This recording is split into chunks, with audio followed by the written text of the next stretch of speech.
Todo el mundo cree que las armas más poderosas son las bombas y los misiles. La realidad es exactamente lo opuesto. Las armas más destructivas nunca hacen ruido, no explotan, no dejan cráteres en el suelo, pero pueden matar a millones de personas destruyendo economías enteras. Venezuela perdió el 75% de su economía en menos de una década. Irán vio su clase media desaparecer.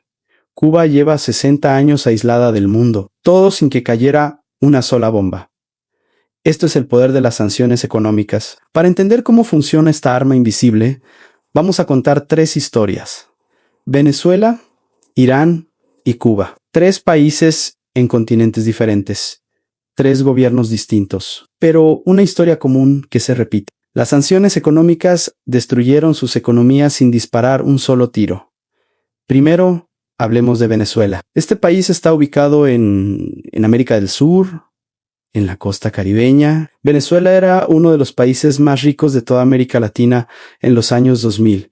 ¿Por qué era tan rico? Porque tenía las reservas de petróleo más grandes del mundo entero, comprobadas por geólogos. Más petróleo bajo tierra que Arabia Saudita, más que Rusia, más que cualquier otro país en todo el planeta. El petróleo es como oro negro que vale mucho dinero. En 2013 Venezuela producía casi 3 millones de barriles de petróleo cada día. Imagina 3 millones de barriles gigantes llenos de petróleo negro saliendo de Venezuela diariamente. El país vendía ese petróleo valioso a Estados Unidos, China, India y Europa. Con ese dinero, los venezolanos tenían empleos buenos y estables. Las tiendas estaban llenas de comida fresca y productos de calidad. Los supermercados vendían alimentos importados de todo el mundo. Las familias de clase media podían comprar autos nuevos sin problemas.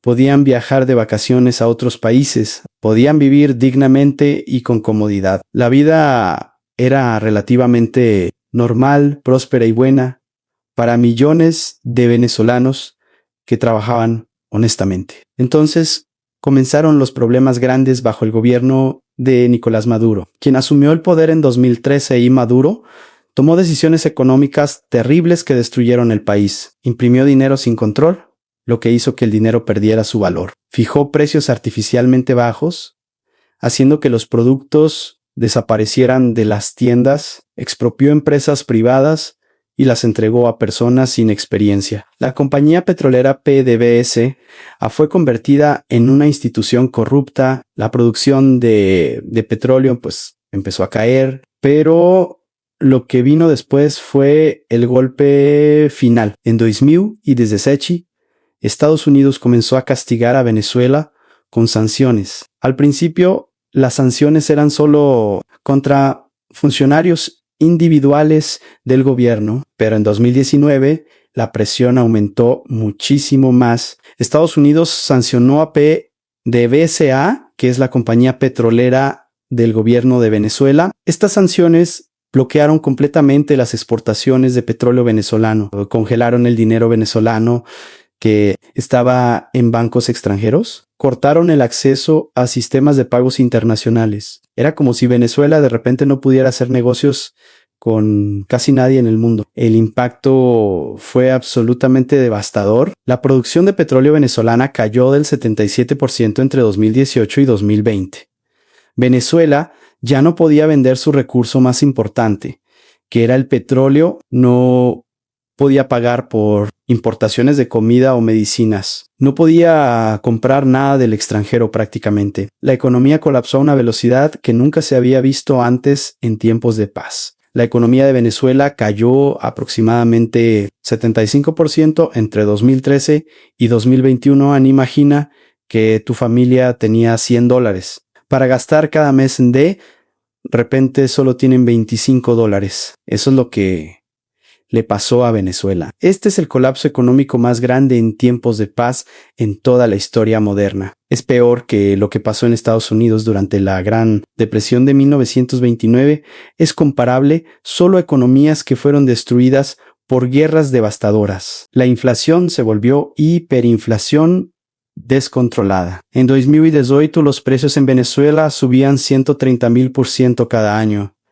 Esto es casi imposible de imaginar. Significa que algo que costaba $1 en enero costaba $1,300 en diciembre del mismo año. Los ahorros de toda la vida de las personas desaparecieron en semanas. En los salarios no servían para comprar absolutamente nada. Las personas comunes y trabajadoras sufrieron de manera terrible. Piensa en familias venezolanas de clase media en el año 2019, cuando la crisis estaba en su punto más devastador. Médicos con doctorados, ingenieros civiles con décadas de experiencia, profesores universitarios con maestrías, personas educadas y trabajadoras. De repente sus salarios mensuales completos no alcanzaban para comprar ni siquiera comida básica para una semana. 1 kilo de carne costaba más que el salario mensual de un profesor. Los hospitales públicos no tenían medicinas para ningún paciente, ni siquiera para tratamientos simples como antibióticos o analgésicos. Los doctores operaban sin anestesia. Las escuelas cerraban por falta de recursos básicos como cuadernos, lápices, electricidad. Más de 7 millones de venezolanos huyeron del país literalmente a pie. Familias enteras caminaron cientos de kilómetros, cruzando las montañas hacia Colombia, llevando solo mochilas con sus pertenencias. Siguieron caminando hasta Perú, Ecuador, Chile, buscando cualquier oportunidad para sobrevivir y enviar dinero a familiares que quedaron atrás. Esta fue una de las crisis migratorias más grandes de la historia de América Latina, comparable solo a las causadas por guerras civiles. ¿Fueron las sanciones las únicas responsables del colapso? No, Venezuela ya tenía problemas económicos graves antes de 2017. Mala gestión económica por parte del gobierno, corrupción masiva en todos los niveles, dependencia excesiva del petróleo, sin diversificar la economía. Las sanciones no crean gobiernos corruptos, pero convierten errores económicos en catástrofes humanas. Las sanciones hicieron absolutamente imposible cualquier tipo de recuperación. Un estudio serio estimó que las sanciones causaron aproximadamente 40,000 muertes excesivas entre 2017 y 2018. Bloquearon aproximadamente unos 38,000 millones de dólares en ingresos petroleros entre 2016 y 2019. Ahora hablemos de Irán, un país fascinante con una historia antigua. Este país está en el Medio Oriente, entre Asia y Europa. Irán tiene una historia diferente a Venezuela, pero el resultado final es muy similar y devastador. Irán tiene enormes reservas de petróleo y gas natural bajo su tierra desértica. Es una economía mucho más grande, más diversificada y más compleja que Venezuela. Tiene 85 millones de habitantes, que es mucha gente. Tiene fábricas modernas que producen autos y electrodomésticos. Tiene agricultura que produce pistachos, azafrán y otros productos. Tiene sectores de tecnología. No depende solo del petróleo como Venezuela dependía. En 2002 Estados Unidos y la Unión Europea, que incluye países desarrollados como Francia, Alemania, Italia, España y otros, impusieron sanciones masivas y coordinadas contra Irán con un objetivo político. Claro, ¿por qué lo hicieron? La razón oficial que dieron fue el programa nuclear iraní. Occidente tenía mucho miedo de que Irán desarrollara armas nucleares peligrosas, como bombas atómicas. Las sanciones cortaron brutalmente y de manera efectiva las exportaciones de petróleo de Irán hacia el mercado internacional. Antes de 2012, Irán vendía aproximadamente 2.5 millones de barriles de petróleo crudo cada día. Era uno de los mayores vendedores y exportadores de petróleo del mundo entero. Después de que las sanciones severas entraron en vigor completamente, las exportaciones cayeron a menos de 1 millón de barriles diarios. Esta reducción dramática del 60% significó que Irán perdió decenas de miles de millones de dólares en ingresos cada año. Además de cortar el petróleo, las sanciones desconectaron a bancos iraníes del sistema financiero internacional. En marzo de 2012, SWIFT desconectó a los bancos iraníes. SWIFT es el sistema que usan los bancos de todo el mundo para enviarse mensajes y dinero. Sin acceso a SWIFT, Irán no podía procesar pagos internacionales. Empresas extranjeras dejaron de hacer negocios con Irán por miedo a ser sancionadas también. Los europeos cortaron completamente las importaciones de petróleo iraní. El impacto económico fue inmediato y terrible. El PIB de Irán cayó 7.4% en 2012.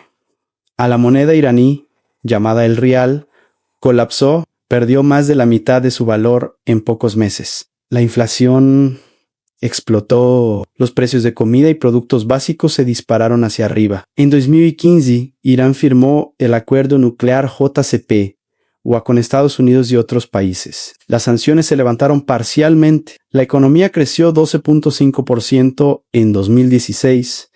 Parecía que Irán se recuperaba. Pero en 2018, el presidente Donald Trump abandonó el acuerdo, volvió a imponer las sanciones con toda su fuerza. El resultado fue otro colapso. Las exportaciones de petróleo cayeron 60 a 80%. El PIB per cápita cayó de $8,000 en 2012 a solo $5,000 en 2024. A millones de iraníes de clase media cayeron en la pobreza. La clase media se redujo significativamente por las sanciones. Considera esto por un momento. Profesores iraníes con salarios fijos del gobierno vieron su poder adquisitivo completamente destruido en cuestión de meses. Trabajadores públicos que habían trabajado honestamente durante décadas cayeron de la clase media a trabajadores pobres que luchan por sobrevivir. Familias que habían ahorrado dinero durante años vieron esos ahorros evaporarse cuando el real colapsó, no porque fueran perezosos o irresponsables, no porque tomaran malas decisiones personales, simplemente porque su moneda nacional colapsó por sanciones internacionales que estaban completamente fuera de su control. Médicos reportaron que los hospitales no podían comprar medicinas importantes para pacientes porque las transacciones bancarias estaban bloqueadas. Finalmente, está Cuba, el caso más extremo y prolongado de todos los que vamos a ver. Cuba ha estado bajo embargo económico estadounidense completo desde febrero de 1962. Son más de 60 años de aislamiento económico, casi total del mundo occidental. Es el sistema de sanciones más largo de toda la historia moderna que sigue activo hoy en día. El embargo comenzó durante la Guerra Fría, cuando las tensiones entre Estados Unidos y la Unión Soviética estaban en su punto máximo de peligro. Fidel Castro había establecido un gobierno comunista en Cuba en 1959, apenas 90,000 las de la costa de Florida. Estados Unidos vio esto como una amenaza existencial muy grave en su propio patio trasero. El presidente John F. Kennedy impuso el embargo completo en 1962 con el objetivo de derrocar al gobierno de Castro y restaurar un sistema capitalista y democrático en la isla caribeña. 60 años después, el gobierno comunista cubano sigue firmemente en el poder sin mostrar señales de colapso. Pero la economía cubana nunca pudo desarrollarse normalmente como otros países latinoamericanos. El PIB per cápita de Cuba es aproximadamente $2,300. Según estimaciones conservadoras de economistas, es uno de los más bajos de toda América Latina. La economía depende casi completamente de tres fuentes frágiles e inestables: turismo europeo y canadiense que llega a las playas, remesas de dinero enviadas por cubanos exiliados que viven en Miami y exportación de servicios médicos, donde Cuba envía doctores y enfermeras a otros países a cambio de pagos directos al gobierno cubano. Cuando la Unión Soviética colapsó completamente en 1991, Cuba perdió a su mayor benefactor económico de la noche a la mañana. El PIB cubano cayó catastróficamente 34% entre 1989 y 1993 en solo 4 años. Este periodo se llamó oficialmente el periodo especial en tiempos de paz. Fue una crisis económica absolutamente devastadora. Cuba de repente no podía importar casi nada, ni comida, ni combustible, ni medicinas. Las personas pasaban hambre. Los apagones duraban 12 horas diarias. Las sanciones estadounidenses bloquean a Cuba de su mercado natural más cercano. Estados Unidos está a solo 90,000 las de distancia de Cuba, prácticamente al lado, pero Cuba no puede comerciar libremente con su vecino más cercano por el embargo. Esto significa que Cuba tiene que pagar muchísimo más por absolutamente todo. Transportar productos básicos desde China o Europa cuesta mucho más que comprarlos de Estados Unidos, que está al lado. Es como si te obligaran a comprar comida en una tienda a 100 kilómetros. Cuando hay una tienda excelente a 2 cuadras de tu casa, un estudio reciente y detallado mostró que el embargo tiene un impacto económico muy significativo. Cuando Estados Unidos relajó las sanciones bajo el presidente Obama, la economía cubana mejoró notablemente. Las remesas aumentaron, el turismo creció. Cuando Trump endureció las sanciones nuevamente, la economía se contrajo. En 2024, Cuba enfrentaba su peor crisis económica en 30 años. El PIB cayó 1.1%. La inflación llegó a 24%. El país sufría apagones eléctricos constantes, escasez de alimentos, escasez de medicinas. Cientos de miles de cubanos están huyendo del país buscando mejores vidas. Lo irónico es que el objetivo de estas sanciones era cambio de régimen, derrocar a gobiernos. En Venezuela, Maduro sigue en el poder. En Irán, el gobierno teocrático permanece. En Cuba, el Partido Comunista controla todo. Los gobiernos sobreviven. Son las personas comunes quienes sufren. Mirando hacia el futuro, surgen preguntas difíciles. ¿Funcionan las sanciones? Depende de cómo defines funcionar. Si el objetivo es cambio de régimen, la evidencia dice que no. Los 3 gobiernos siguen en el poder décadas después. Si el objetivo es causar sufrimiento económico, entonces sí funcionan perfectamente. ¿Qué pasará con estos países? Venezuela podría recuperarse lentamente si las sanciones se levantan parcialmente. Tiene petróleo, tiene infraestructura básica, pero necesita inversión extranjera. Necesita acceso a mercados internacionales. Según analistas, Venezuela podría crecer 5 a 8% si las sanciones se eliminaran completamente. Irán enfrenta un futuro incierto. Si regresa al acuerdo nuclear, las sanciones podrían levantarse nuevamente. Las exportaciones de petróleo podrían recuperarse. La economía podría crecer 4 a 6% según el FMI, pero sin un acuerdo, las sanciones continuarán aplastando la economía. Cuba es el caso más difícil. El embargo ha durado más de 60 años. Se ha convertido en política interna estadounidense. Cambiar requeriría aprobación del Congreso bajo la ley Helms-Burton. Esto es casi imposible políticamente. Cuba probablemente seguirá bajo sanciones por años.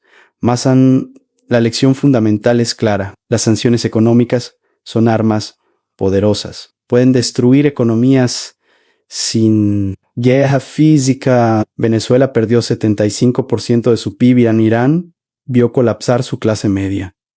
Cuba lleva 60 años aislada. Millones de personas comunes pagaron el precio. La segunda lección es que las sanciones rara vez logran cambio de régimen. Los gobiernos autoritarios se adaptan, encuentran nuevos socios comerciales, desarrollan economías paralelas, usan el sufrimiento de su pueblo como propaganda contra el extranjero. Los ciudadanos comunes quedan atrapados en el medio. La tercera lección es sobre poder asimétrico. Cuando Estados Unidos o Europa imponen sanciones, el impacto es masivo, porque el sistema financiero global depende del dólar y el euro. Un país sancionado queda cortado de bancos internacionales.